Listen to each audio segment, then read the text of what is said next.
Hello all, welcome to competitive cracker. ഞാൻ ഇർഷാദ് ഖാൻ. ഇപ്പം നമ്മൾ ഇന്ന് വന്നിരിക്കുന്നത് നമ്മുടെ ലാബ് അസിസ്റ്റന്റിന്റെ കോഴ്സ് സ്റ്റാർട്ട് ചെയ്തിട്ടുണ്ട്.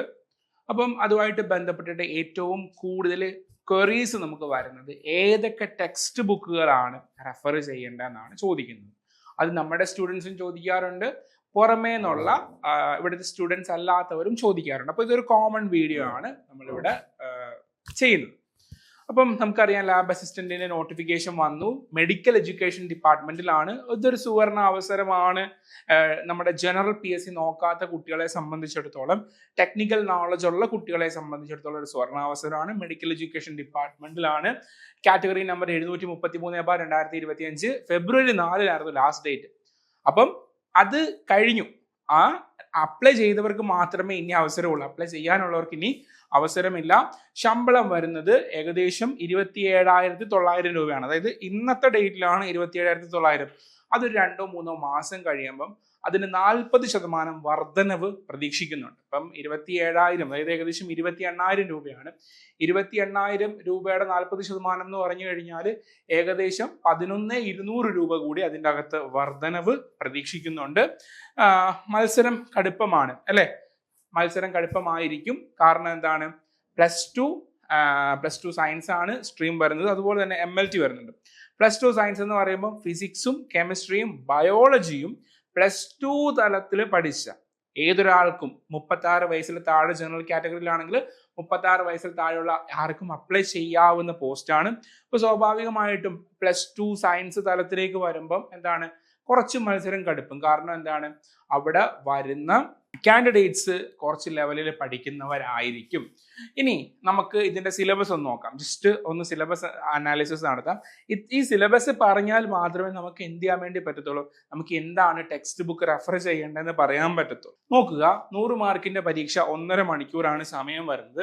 അതിൻ്റെ അകത്ത് മെഡിക്കൽ ലാബ് ടെക്നോളജി അല്ലെങ്കിൽ മെഡിക്കൽ ലാബ് MLT കോഴ്സിനാണ് പ്രാധാന്യം. 50% മാർക്കും MLT കോഴ്സിനാണ് വരുന്നത്. അതിൻ്റെ അകത്ത് ബേസിക് ലബോറട്ടറി ടെക്നിക്സ് ഉണ്ട്, ബ്ലഡ് ഹീമറ്റോളജി ഉണ്ട്, മൈക്രോബയോളജി ഉണ്ട്. ആ ഭാഗത്തു നിന്നെല്ലാം കൂടെ 50 മാർക്ക് വരുന്നുണ്ട്. Physics, chemistry, biology plus two level. ഫിസിക്സിൽ നിന്ന് 15 മാർക്ക്, കെമിസ്ട്രിയിൽ നിന്ന് 15 mark, biology, zoology plus botany 20 mark, zoology 10, botany 10 മാർക്കാണ്. അപ്പം 50% മാർക്ക് MLT വിഷയങ്ങൾക്കാണ് അല്ലെ? 50% മാർക്ക്. അപ്പം സ്വാഭാവികമായിട്ടും ഫിസിക്സ്, കെമിസ്ട്രി, ബയോളജി മാത്രം പോരാ, MLT കൂടി വേണം. ഇനി നിങ്ങൾ കഴിഞ്ഞ വർഷത്തെ കട്ട് ഓഫ് നോക്കുക. കഴിഞ്ഞ വർഷത്തെ കട്ട് ഓഫ് എന്ന് പറഞ്ഞു കഴിഞ്ഞാൽ 42 മാർക്കാണ്. 40+, 42 മാർക്കാണ് കട്ട് ഓഫ് ആയിട്ട് വന്നത്. അതും 500 പേരാണ് ആ കട്ട് ഓഫ് ക്വാളിഫൈ ചെയ്ത് അകത്ത് കയറിയത്. എത്ര കാൻഡിഡേറ്റ്സ് ഉണ്ടായിരുന്നു? 1.5 ലക്ഷം പേരോളം എഴുതിയ പരീക്ഷയിൽ 500 പേർക്കാണ് 42 മാർക്കിന് മുകളിൽ കിട്ടിയത്. അപ്പൊ നോക്കണം, 50 മാർക്ക് MLT എന്ന് വന്നിട്ടും 50 mark pure science, physics, chemistry, biology എന്ന് വന്നിട്ടും 42 മാർക്കിന് മുകളിൽ വാങ്ങിച്ച 400 പേര് സംതിങ്ങേ ഉള്ളൂ. 500 ഇല്ല, 400-നും 500-നും ഇടയ്ക്കുള്ളൊരു സംഖ്യയാണ്. അപ്പം ഇവിടെയാണ് നമ്മുടെ ചാൻസ് എന്ന് പറയുന്നത്. മത്സരം കടുപ്പം തന്നെയാണ്. അതുകൊണ്ടാണ് കട്ട് ഓഫ് കുറഞ്ഞു തന്നെ നിൽക്കുന്നത്. ഓക്കെ, ഇനി നമുക്ക് കഴിഞ്ഞ വർഷത്തെ, അതായത് 2023 നടത്തിയ പരീക്ഷയുടെ ക്വസ്റ്റ്യൻ പേപ്പർ അനാലിസിസ് ചെയ്യുമ്പോൾ നമുക്ക് മനസ്സിലാകുന്നത് എന്താണ്, നമുക്ക് ജസ്റ്റ് ഒരു കണ്ടന്റ്, അതായത് സർഫസ് ലെവലിലുള്ള കണ്ടന്റ് നോളജ് മാത്രം ഉപയോഗിച്ചുകൊണ്ട് നമുക്ക് പരീക്ഷ എഴുതാൻ വേണ്ടി പറ്റത്തില്ല. Surface level. അപ്പോൾ ഉദാഹരണം പറഞ്ഞാൽ വെക്റ്റർ പ്രോഡക്റ്റ് എന്ന് പറയുന്ന ഭാഗം, വെക്റ്റർ അഡീഷൻ, സ്കെയിലാർ പ്രോഡക്റ്റ്, അങ്ങനെയുള്ള ഭാഗം ഫിസിക്സിൽ നിന്ന് നമുക്ക് സിലബസിൽ പറഞ്ഞിട്ടുണ്ട്. അവിടെ നിന്നെല്ലാം തന്നെ ന്യൂമറിക്കൽ ലെവൽ പ്രോബ്ലം ആണ് ചോദിച്ചത്. അപ്പൊ നമ്മൾ ഒരു ഗൈഡോ റാങ്ക് ഫയലോ ഒക്കെ വാങ്ങി പഠിക്കുമ്പം എന്താ സംഭവിക്കുക? റാങ്ക് ഫയലിൻ്റെ അകത്ത് ജസ്റ്റ് ഒരു ഫാക്ച്വൽ നോളജ് അല്ലെങ്കിൽ കോൺസെപ്ച്വൽ നോളജ് ആയിരിക്കും പറയുന്നത്. അതേസമയം ഇവിടെ ഫിസിക്സും കെമിസ്ട്രിയും ഒക്കെ വരുന്നത് കൊണ്ട് ആപ്ലിക്കേഷൻ തലത്തിലേക്ക് പോകുമ്പോൾ നമുക്ക് എന്താണ്, ഒരു റാങ്ക് ഫയല് സഫിഷ്യൻ്റ് അല്ല എന്ന് നമുക്ക് മനസ്സിലാക്കാനായിട്ട് സാധിക്കും. അപ്പം എന്താണ്, നമുക്കൊരു റാങ്ക് ഫയൽ ബേസ്ഡ് പഠനം ഇവിടെ നമുക്ക് പോസിബിൾ അല്ല. എന്തുകൊണ്ടാണ്? ഫിസിക്സും കെമിസ്ട്രിയും വരുന്നത് കൊണ്ടാണ് ആ പ്രശ്നം വരുന്നത്. ഇനി നോക്കാം, ഫിസിക്സ്, കെമിസ്ട്രി, ബയോളജി വിഷയങ്ങൾക്ക് NCERT തലത്തിലുള്ള കുറച്ച് എക്സാമ്പിൾ ഞാൻ ഇവിടെ കൊടുത്തിട്ടുണ്ട്. ECG ഉണ്ട്, ക്രോമസോമൽ ഡിസോർഡർ ഉണ്ട്, അതുപോലെ തന്നെ വെക്ടറിന്റെ കാര്യം പറഞ്ഞു, വർക്ക് എനർജി തിയറം ഉണ്ട്, കെമിസ്ട്രി എന്നാണെങ്കിൽ ഇനോർഗാനിക് കെമിസ്ട്രി ഉണ്ട്, ഫിസിക്കൽ കെമിസ്ട്രി ഉണ്ട്, പ്രത്യേകിച്ച് ഇലക്ട്രോ കെമിസ്ട്രിയുടെ ഭാഗങ്ങൾ. അതെല്ലാം നമുക്ക് എന്താണ് നമ്മൾ പ്രാക്ടീസ് ചെയ്ത് പഠിക്കേണ്ട ഭാഗങ്ങളാണ്. അപ്പൊ അവിടെ വരുമ്പോൾ നമുക്ക് എന്ത് ചെയ്യണം, NCERT SCERT പ്രോബ്ലംസ് ചെയ്ത് പഠിക്കുന്നത് നല്ലതാണ്. അപ്പം ഒരു റാങ്ക് ഫയൽ അധിഷ്ഠിത പഠനത്തിനേക്കാളും നല്ലത് NCERT SCERT ബേസ്ഡ്. NCERT എന്ന് പറഞ്ഞാലും SCERT എന്ന് പറഞ്ഞാലും 11ലെയും 12ലെയും പാഠപുസ്തകങ്ങളാണ്. അപ്പൊ 11ാം ക്ലാസ്സിലെയും 12ാം ക്ലാസ്സിലെയും പാഠപുസ്തകങ്ങളിൽ നമ്മളുടെ സിലബസിലുള്ളത്, ഇപ്പൊ കെമിസ്ട്രി നമുക്ക് എല്ലാം വേണ്ട, ഫിസിക്സിൽ നമുക്ക് എല്ലാം വേണ്ട, നമ്മളുടെ സിലബസ് ആവശ്യപ്പെടുന്നത്, സിലബസ് ഫോളോ ചെയ്യുക, സിലബസ് ആവശ്യപ്പെടുന്ന കാര്യങ്ങൾക്ക് പിന്നിലൂടെ പോവുക, ആ രീതിയിൽ നമ്മൾ പഠിക്കാം. ഇനി MLT സെഷനിൽ വന്ന ചോദ്യങ്ങൾ എന്ന് പറഞ്ഞാൽ അവിടുത്തെ ഉപയോഗിക്കുന്ന ഉപകരണങ്ങളെ കുറിച്ചാണ്. നമുക്ക് അത് അറിയാം അല്ലെ, മെഡിക്കൽ ലാബ് ടെക്നീഷ്യൻ എന്നാണ് പറയുന്നത്. അപ്പം അവിടെ ഉപയോഗിക്കുന്ന രീതികള്, ഉപകരണങ്ങള്, ടെക്നിക്കുകളെ കുറിച്ചിട്ടാണ് ചോദ്യങ്ങൾ വന്നിട്ടുള്ളത് എന്നുള്ള കാര്യം ശ്രദ്ധിക്കാം. അപ്പൊ ഒരു പക്ഷേ നമ്മൾ റാങ്ക് ഫയലൊക്കെ വാങ്ങിയാൽ ഒരു പക്ഷെ ഇവിടെ നമുക്ക് ചിലപ്പോൾ രക്ഷപ്പെടാൻ വേണ്ടി പറ്റുമായിരിക്കും. ഒരു പരിധി വരെ നമുക്ക് ഇവിടെ MLTയുടെ സെഷൻ നമുക്ക് സ്കോർ ചെയ്യാൻ വേണ്ടി പറ്റും. അങ്ങനെയുള്ള റാങ്ക് ഫയൽ ഉണ്ടോ എന്നുള്ള കാര്യത്തിൽ നമുക്ക് പെർഫെക്റ്റ് ആയിട്ടൊരു റാങ്ക് ഫയൽ ഉണ്ടോ എന്നുള്ള കാര്യത്തിൽ നമുക്ക് സംശയമുണ്ട്. ഇനി ഇതാണ് പറഞ്ഞത്, റാങ്ക് ഫയൽ മാത്രം മതിയോ എന്ന് ചോദിക്കുന്നു. ഒരു ടെക്സ്റ്റ് ബുക്കിൽ മാത്രം ഒതുങ്ങുന്നതല്ല ഈ സിലബസ്. അപ്പം ഇവിടെ മനസ്സിലാക്കേണ്ട കാര്യം, ഇവിടെ ഫിസിക്സ് ഉണ്ട്, കെമിസ്ട്രി ഉണ്ട്, ബയോളജിയിൽ സുവോളജി ബോട്ടണി ഉണ്ട്, MLT VHCയുടെ MLT ആണ് നമുക്ക് വേണ്ടത്. അപ്പം ഇതിന് എല്ലാത്തിനും കൂടെ ഒരു പരിഹാരമായിട്ട് കോമ്പറ്റീറ്റീവ് ക്രാക്കർ ഒരു കോഴ്സ് ഇവിടെ പ്രൊവൈഡ് ചെയ്യുന്നുണ്ട്. ഞാൻ പറഞ്ഞു ആദ്യം തന്നെ ഒരു ബാച്ച് തുടങ്ങിയിട്ടുണ്ട്, അതിന് കൂടെ വീണ്ടും ലോങ് ടൈം ബാച്ചുകൾ ആരംഭിക്കുകയാണ്. ഇപ്പം ഇവിടെ നമ്മളെ സംബന്ധിച്ചിടത്തോളം നമുക്ക് നമ്മുടെ SCERT NCERT ഭാഗത്ത് നിന്ന് നമ്മൾ തയ്യാറാക്കുന്ന നോട്ടുകളുണ്ട്, റെക്കോർഡഡ് ക്ലാസ്സുകളുണ്ട്.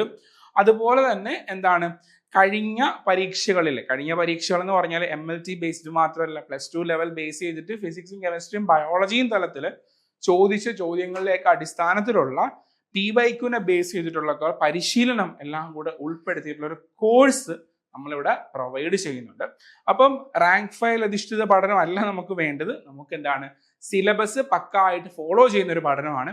അത് നിങ്ങൾക്ക് ഓക്കെ ആണെങ്കിൽ നിങ്ങൾ എന്ത് ചെയ്യുക, നിങ്ങൾ സ്വയം പഠിച്ചു പോവുക.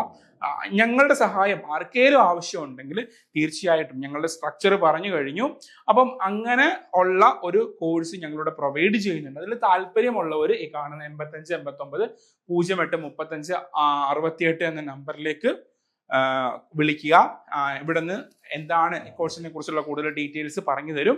അപ്പം ഇനി നമുക്ക് നോക്കാം എന്തുകൊണ്ടാണ് ഞങ്ങളെ ചൂസ് ചെയ്യണം എന്ന് ഞങ്ങൾ പറയാൻ കാരണം, ഇവിടെ ഓരോ വിഷയത്തിനും പ്രത്യേക അധ്യാപകരാണ്. ഇപ്പം ഫിസിക്സിന് ഞാനുണ്ട്, അതുപോലെ തന്നെ നീത മിസ് ഉണ്ട്, കെമിസ്ട്രിക്ക് ലെനീന മിസ് ഉണ്ട്, അതുപോലെ മറ്റ് അധ്യാപകരുണ്ട്, സുവോളജിക്ക് അഞ്ജിത മിസ് ഉണ്ട്, അഖില മിസ് ഉണ്ട്, അതുപോലെ MLTക്ക് ഡോക്ടർ സോഫിയ മിസ് ഉണ്ട്. നിലവിൽ അവർ ഡോക്ടറായിട്ട് പ്രാക്ടീസ് ചെയ്യുന്ന ഡോക്ടറാണ്, പ്രാക്ടീസിങ് ഡോക്ടറാണ്. അപ്പം അങ്ങനെയുള്ള എക്സ്പേർട്ട് പൂൾ ഓഫ് ഫാക്കൽറ്റിയുടെ സപ്പോർട്ടാണ് നമ്മൾ ഈ കോഴ്സിൽ എൻഷുർ ചെയ്യുന്നത്. അതും ലൈവ് ആൻഡ് റെക്കോർഡഡ് ക്ലാസ് ആണ്. ഇപ്പൊ ലൈവ് സെഷൻ നമ്മൾ തരുന്നതും അതും റെക്കോർഡഡ് സെഷൻ ആയിട്ട് നമുക്ക് കിട്ടും. ഇപ്പൊ ലൈവ് നമ്മളൊരു 1.5 hours ലൈവ് എടുക്കുന്നു. ആ ലൈവ് നമ്മൾ എക്സ്ക്ലൂസീവ് PYQ ആണ് ഡിസ്കസ് ചെയ്യുന്നത്. അത് റെക്കോർഡഡ് വെർഷനിലും കിട്ടും. അപ്പൊ ജോലിയുള്ളവർക്ക്, നിലവിൽ ടീച്ചർമാരായിട്ട് CBSE സ്കൂളിലൊക്കെ ടീച്ചർമാരായിട്ട് വർക്ക് ചെയ്യുന്നവർക്ക് കുറച്ചും കൂടെ ബേർഡൻലെസ് ആയിട്ടുള്ള ഗവൺമെന്റ് സർവീസിലേക്ക് വരണം എന്ന് ആഗ്രഹമുള്ളവർക്ക് അവരുടെ സൗകര്യാർത്ഥം കാണാം. ഏത് ജോലി ചെയ്യുന്നവർക്ക്, ഇപ്പൊ നിങ്ങളൊരു ഷോപ്പ് കീപ്പർ, നിങ്ങളൊരു ഷോപ്പിൽ സെയിൽസ് വുമൻ ആണോ, നിങ്ങൾക്ക് നിങ്ങളുടെ ജോലി കഴിഞ്ഞ് വൈകിട്ട് വന്നിട്ട് ഇരുന്ന് കാണാവുന്ന തരത്തിലുള്ള രീതിയാണ്. നിങ്ങൾ ഇനി ഒരു അക്കൗണ്ടന്റ് ആണോ, നിങ്ങൾക്ക് വന്നിട്ടിരുന്ന് കാണാം. ഇനി നിങ്ങളൊരു എഡ്യൂടെക് പ്ലാറ്റ്ഫോമിലാണ് വർക്ക് ചെയ്യുന്നത്, അങ്ങനെ അവർക്കും വന്ന് കാണാൻ വേണ്ടി പറ്റുന്ന എല്ലാ തരത്തിലും ഉള്ളവർക്ക് ഉപയോഗിക്കാൻ പറ്റുന്ന രീതിയിലുള്ള കോഴ്സാണ് നമ്മൾ ഇവിടെ ഫെസിലിറ്റേറ്റ് ചെയ്യുന്നത്. ആ കോഴ്സ് സ്ട്രക്ചർ അങ്ങനെയാണ്.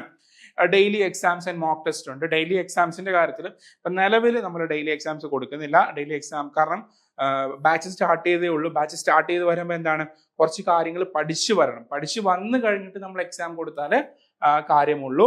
അതേസമയം മോക്ക് ടെസ്റ്റുകളും അതുപോലെ തന്നെയാണ്. മോക്ക് ടെസ്റ്റുകളും വരും ദിവസങ്ങളിൽ നമ്മൾ എന്ത് ചെയ്യും, PSC ഓറിയന്റഡ് ആയിട്ടുള്ള മോക്ക് ടെസ്റ്റുകൾ പ്രൊവൈഡ് ചെയ്യും. പിന്നെ നമുക്ക് കൃത്യമായ സമയത്ത് പ്ലാൻ ചെയ്ത് ഒരു സ്റ്റഡി പ്ലാനർ ഉണ്ട്. ആ സ്റ്റഡി പ്ലാനർ ബേസ് ചെയ്തിട്ടാണ് നമ്മൾ റെക്കോർഡ് ഷൂട്ട് ചെയ്യുന്നതും, നമ്മുടെ തിയറി ക്ലാസ്സുകൾ ഷൂട്ട് ചെയ്യുന്നതും, അതുപോലെ തന്നെ ലൈവും പ്ലാൻ ചെയ്തേക്കുന്നത്. അപ്പോൾ ആ രീതിക്ക് നമ്മൾ അപ്ലോഡ് ചെയ്യും. അപ്പോൾ നമ്മൾ എന്ത് ചെയ്യുക, ഇന്ന് തന്നെ CCയോടൊപ്പം നിങ്ങൾ ജോയിൻ ചെയ്യാൻ താല്പര്യമുള്ളവർ, അപ്പം നിങ്ങൾക്ക് ഈ കാണുന്ന നമ്പർ ഞാൻ ഇവിടെയും വീണ്ടും കൊടുത്തിട്ടുണ്ട്, ആ കാണുന്ന നമ്പറിലേക്ക് വിളിക്കുക. അപ്പം വിജയം ദൂരെയല്ല, ശരിയായ പരിശീലനത്തിലൂടെ നമുക്കത് നേടിയെടുക്കാനായിട്ട് സാധിക്കും. നമുക്ക് കൃത്യമായ പരിശീലനമാണ് ആവശ്യം. ആ പരിശീലനം നമ്മളെ വിജയത്തിലേക്ക് എത്തിക്കുക. അപ്പം ജോയിൻ ചെയ്യാൻ താല്പര്യമുള്ളവർ ജോയിൻ ചെയ്യുക. നമുക്ക് വീണ്ടും കാണാം. Thank you.